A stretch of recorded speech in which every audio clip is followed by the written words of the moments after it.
Bonjour tout le monde! Alors aujourd'hui, nous allons parler ensemble d'un roman qui a été un très très grand succès aux États-Unis. C'est un roman américain qui est un incontournable classique de la littérature américaine. Ce roman s'appelle Inconnu à cette adresse. L'auteur, Cressman Taylor, est donc devenu si on peut dire une sommité, une star dans son pays avec cette nouvelle-là à l'époque où elle l'a écrite. Et puis, c'est un roman qui est un incontournable. Donc, c'est pour ça qu'on en parle aujourd'hui. Puis, on va, je pense, apprendre un certain nombre de petites choses qui vont nous aider à mieux apprécier ce roman. C'est le but de la capsule d'aujourd'hui. Donc, on regarde ensemble pour débuter un peu le contexte dans lequel le roman a été écrit. Et puis ensuite, on va regarder plus précisément de quelle façon il est construit pour en arriver avec une meilleure idée de nos intentions de lecture. Donc, on commence. Première des choses, j'aimerais que vous regardiez les pages couverture différentes, hein, les premières de couverture qui ont été choisies. On regarde les images qui sont, si on peut dire, assez impressionnantes. On peut déjà se faire une petite idée de ce qui nous attend. Alors, première des choses qui sautent aux yeux, je sais pas si vous avez vu ça ici, mais on le voit à 2 reprises. Le swastika, le signe nazi qui est ici, dans les 2 pages couverture que je vous présente.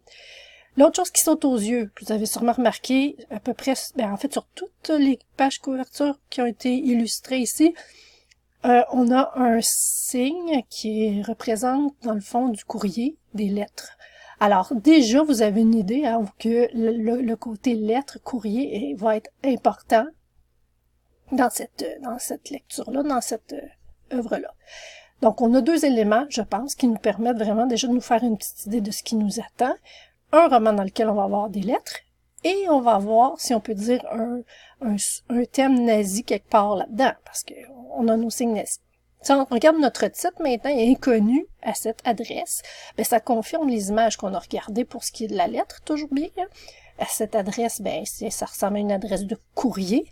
Puis vous avez aussi une idée de l'époque où ça se passe. Premièrement, les nazis, bon, on va laisser de côté les mouvements néo-nazis qui nous préoccupent actuellement, là, mais on va prendre pour acquis que le nazisme, ça date déjà de plusieurs dizaines d'années, heureusement, et que les lettres sous forme classique, avec le timbre, avec l'enveloppe, c'est aussi un indice d'un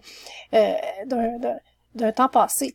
Actuellement, c'est plutôt rare qu'on écrive à quelqu'un en utilisant ce moyen-là. Alors, déjà, juste en regardant notre première de couverture, on a un paquet d'indices sur ce qui nous attend dans ce roman-là. On peut déjà se faire une idée et préparer notre lecture en conséquence. On continue. Alors, deuxième élément qui pourrait être important, qui pourrait nous intéresser avant de commencer notre lecture, c'est de parler un peu de l'auteur. Donc, vous avez une femme, déjà, qui écrit un livre, encore une fois, déjà, car on est en 1938. 1938, disons que c'est pas l'âge d'or du féminisme, n'est-ce pas? On n'est pas habitué à avoir des auteurs féminins, et encore moins des auteurs féminins qui traitent de sujets graves, comme le sujet qui sera traité dans ce texte-là. On s'en doute un petit peu. Il y a la dénonciation, évidemment, du nazisme qui va arriver à un moment donné. Donc, l'auteur, Catherine Cressman Taylor, va changer, si on peut dire, d'identité, entre guillemets, va s'appeler seulement Cressman Taylor, comme un choix qui lui est un petit peu imposé. Donc, il faut dire que, bon, on répète, là, 1938, quand il a présenté son texte, qui était à l'époque une nouvelle, en passant, avant qu'on le traite comme une œuvre entière, comme un roman, on l'a publié sous forme de nouvelle dans une revue, et bien, son éditeur et son mari ont déclaré, et là, je vous dis ce que j'ai trouvé là, comme citation, j'avoue que ça me donne mal au cœur, mais je vais vous la lire quand même.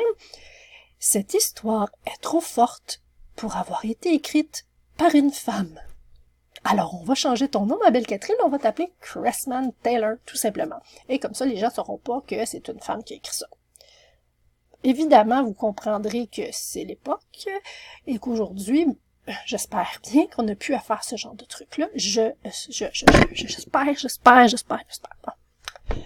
Alors, on a une femme qui est donc américaine, mais d'origine allemande. Sa famille était donc allemande et ils sont venus s'installer aux États-Unis où elle fait une carrière de journaliste et dans la publicité aussi. C'est là qu'elle a rencontré son premier mari et Monsieur Taylor, avec qui elle aura des enfants. Elle va devenir femme au foyer, évidemment, après son mariage, toujours une question d'époque, vous comprendrez. Et c'est à ses temps perdus qu'elle écrit. Et c'est là qu'elle va développer, si on peut dire, l'idée de inconnu à cette adresse, à ce moment-là, parce que est un petit peu, bon, on va dire, j'ai mis révolté, mais bon, c'est peut-être fort, mais je pense que c'est le cas, de voir à quel point aux États-Unis, on s'intéresse pas tant que ça à ce qui se passe en Allemagne, entre autres, et on voit pas ce qui est en train de se produire comme changement important dans ce pays-là. Et évidemment, on est en 1938, vous connaissez vos dates, là. On est juste avant la Deuxième Guerre mondiale. Et elle veut, si on peut dire, dénoncer ce qu'elle voit monter depuis le début des années 30. Elle est encore connectée avec l'Allemagne et elle veut que ses compatriotes américains prennent conscience de ce qui se produit là-bas. C'est important. Très, très, très important. Puis si on regarde ça a posteriori, si on regarde ça maintenant, puis on regarde en reculant, on voit qu'elle a été très clairvoyante avec ses histoires, son histoire qu'elle va raconter dans Inconnu à cette adresse. Bon, alors, je pense que maintenant on est... Oups, pardon, je suis un petit peu trop loin. Je suis passée tout droit. Alors, je pense qu'on est rendu à discuter un petit peu des événements qui vont être des événements historiques, qui vont nous permettre de mieux comprendre la situation dans laquelle se déroule le roman et ce que vivent les personnages principaux de l'intrigue. Bon, évidemment, je vous dis, je suis pas une historienne. Les événements que je vous raconte sont de base et c'est tout simplement pour illustrer un peu mieux dans quel contexte l'histoire va se dérouler. On y va, on part de loin, mais bon, c'est quand même une date, je crois, qui est importante, le traité de Versailles. Donc, on va vous dire que le traité de Versailles, c'est le moment où les Alliés vont accepter, si on peut dire, la capitulation officielle de l'Allemagne, c'est-à-dire que l'Allemagne va admettre avoir perdu la Première Guerre mondiale. Évidemment, cette perte, si on peut dire, cette façon de capituler va venir aussi avec des inconvénients pour les Allemands. Ils vont avoir à payer des dédommagements. Des dédommagements qui vont leur faire très très mal parce qu'ils sont eux autres aussi dans une situation précaire. La guerre est terminée, ils sont pas tellement mieux lotis que les autres pays d'Europe. Alors, on va leur demander de payer pour avoir détruit parce qu'ils ont perdu. Qu'est-ce que ça entraîne, vous pensez? Ça entraîne du monde pas très heureux, n'est-ce pas? Ils ont déjà rien, puis en plus, ils doivent payer les autres parce que ils ont perdu la guerre. Donc, on en arrive à 1929 avec des gens qui sont déjà pas très financièrement solides et on a la crise économique qui va toucher l'ensemble des pays capitalistes, c'est-à-dire pas mal de monde sur la planète. Et cette crise économique-là, ça vient avec quoi? Ça entraîne des faillites, du chômage et une partie de la population qui est carrément dans la misère. Vous avez rien à manger, vos enfants crèvent de faim, vous avez à peine de quoi survivre, votre vie est misérable et c'est la faute de qui vous pensez? C'est la faute des gens qui vous font payer pour une histoire qui est terminée depuis 10 ans. Puis là, en plus, il y a des gens qui s'en sortent un peu mieux que vous. Et ces gens-là vont devenir peut-être une cible intéressante, si on peut dire, des gens, quelqu'un à pointer du doigt, à détester. À l'intérieur même de son propre pays. Alors, non seulement on déteste le français, l'anglais, mais on déteste aussi le juif qui habite à côté de chez soi. Pourquoi? Parce que on va développer et on va encourager, parce que c'est une idée qui existait déjà avant, ce qu'on appelle l'antisémitisme. L'antisémitisme, c'est la haine des personnes qui pratiquent la religion juive et qui sont... ça va aller jusqu'à... on va aller chercher même dans vos ancêtres. Est-ce que vous auriez par hasard eu à un moment donné une arrière-grand-mère qui était juive et là, ah mon Dieu, vous êtes juif, vous aussi, hein, on va vous stigmatiser. Bon, ça commence lentement et ça s'installe progressivement. On a donc en 1933 un Hitler qui réussit, à l'aide de son idéologie, qui sera l'idéologie nazie, à entrer au pouvoir de façon officielle. Il sera élu. Puis ce gars-là, je peux même pas l'appeler comme ça, cet homme, cette personne, cette chose, Hitler, donc, va avoir des gens pour l'appuyer de plus en plus nombreux.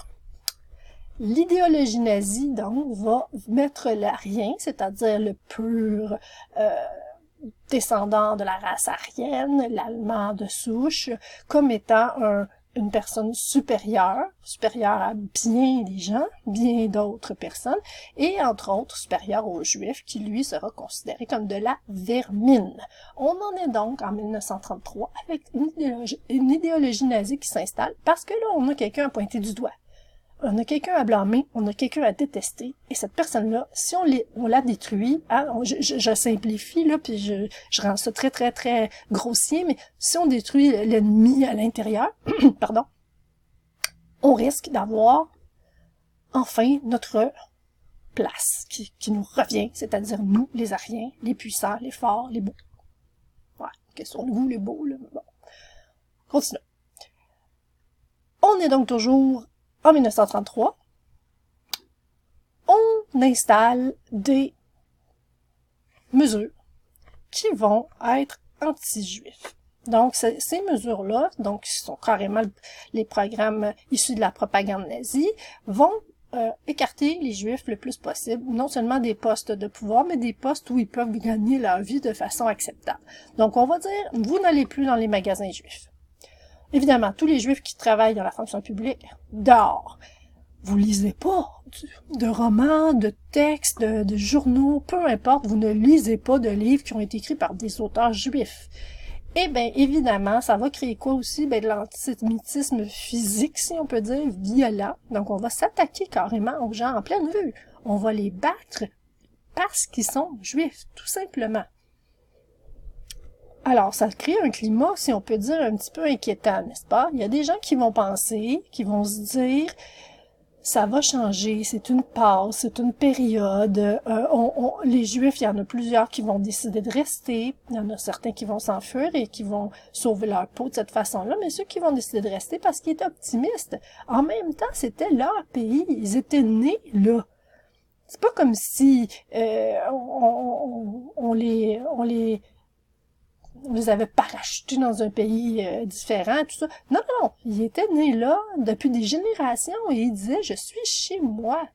Pourquoi on veut me torturer dans mon propre pays? » C'est incompréhensible pour eux à ce moment-là. Donc, bon, on va et tout ça, hein, encore une fois, je vais vite, là, mais ça nous amène à la Deuxième Guerre mondiale, qui va être, évidemment, comme vous le savez, marquante, plus que marquante. Le roman. Le roman. On y arrive. Bon. Premièrement, je vous l'ai dit tout à l'heure, ça a été publié sous forme de nouvelles d'abord et on en a fait un roman par la suite. Publication aux États-Unis 1938. Alors, vous voyez ici la date qui est intéressante, n'est-ce pas? 38. On est avant la guerre. Donc, Christman Taylor, quand elle a écrit son roman, elle était visionnaire. Elle voyait venir des choses qui n'étaient pas encore tout à fait installées.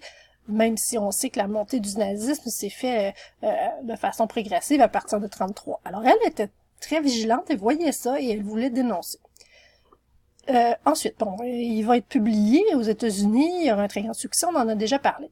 On aura aussi en fait, la réédition la plus importante va se produire en 95. Donc, vous voyez, plusieurs années plus tard, pour souligner le 50e anniversaire de la libération des camps de concentration. Donc, on va traduire aussi dans plusieurs langues à ce moment-là, un petit peu plus tard, le roman.